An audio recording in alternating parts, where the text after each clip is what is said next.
Assalamualaikum warahmatullahi wabarakatuh.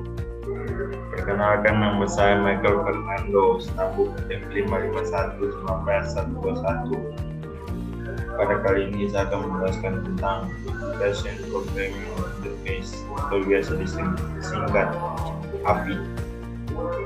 Kali ini saya akan menjelaskan API Gateway Microservice yang disusun oleh saya sendiri. Kita akan masuk ke Application Programming Interface API. API adalah singkatan dari Application Programming Interface. Adalah seperangkat antarmuka dapat berupa fungsi, metode maupun URL endpoint yang dapat kita gunakan untuk mengembangkan aplikasi baik dalam bentuk platform maupun lintas platform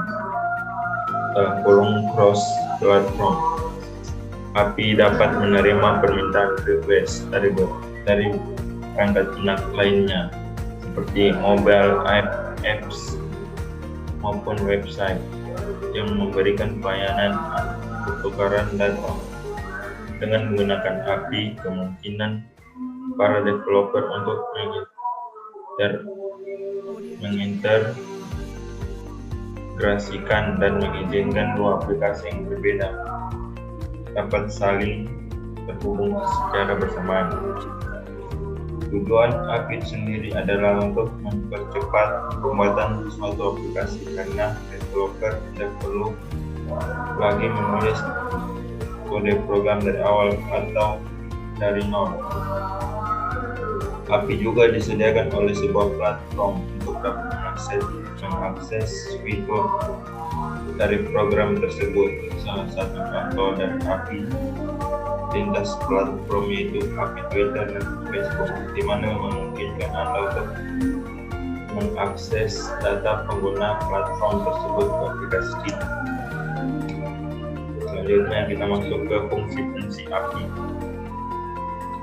Jika Anda ingin menyematkan perambahan web untuk menampilkan satu atau beberapa laman web, misalnya Anda tidak harus memprogram perambahan web Anda sendiri dari awal hanya untuk aplikasi Anda, dan Anda dapat menggunakan WK Web View API untuk menyematkan objek browser WebKit Safari di aplikasi Anda. Selanjutnya, jika Anda ingin mengambil foto atau video dari kamera iPhone, Anda tidak perlu menulis antarmuka kamera Anda sendiri. Anda menggunakan API kamera untuk menanamkan kamera bawaan iPhone di aplikasi Anda. Jika API tidak ada untuk mempermudah metode ini, pengembang aplikasi harus membuat perangkat menggunakan kamera sendiri dan menginterpretasikan input perangkat keras kamera. Oke, kita masuk ke halaman selanjutnya, yaitu tentang API Gateway. API Gateway adalah pola perangkat lunak yang berada di depan antarmuka pemrograman aplikasi API atau sekelompok layanan mikro untuk memfasilitasi permintaan dan pengiriman data dan layanan.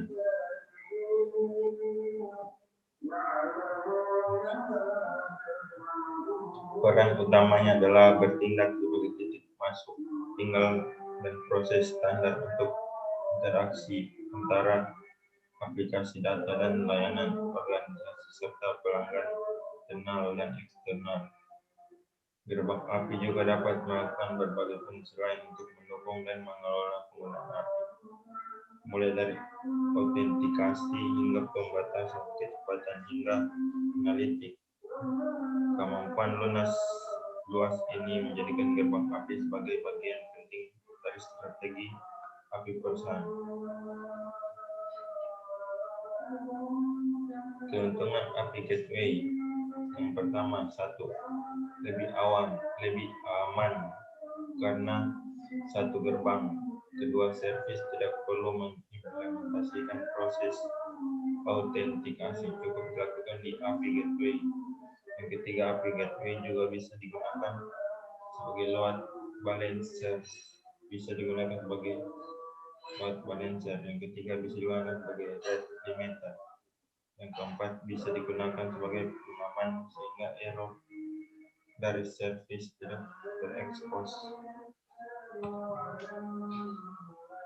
Selanjutnya, application programming, interface API Gateway dan microservice.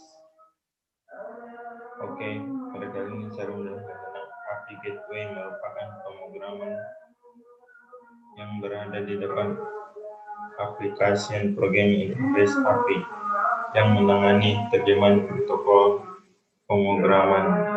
Ini sangat berguna jika klien yang dibuat dengan microservice menggunakan beberapa API yang berbeda. Contoh API Gateway yang beredar di pasaran seperti Express Gateway, POM, TYK, API Umbrella, dan sebagainya. Masalah mengekspos microservice.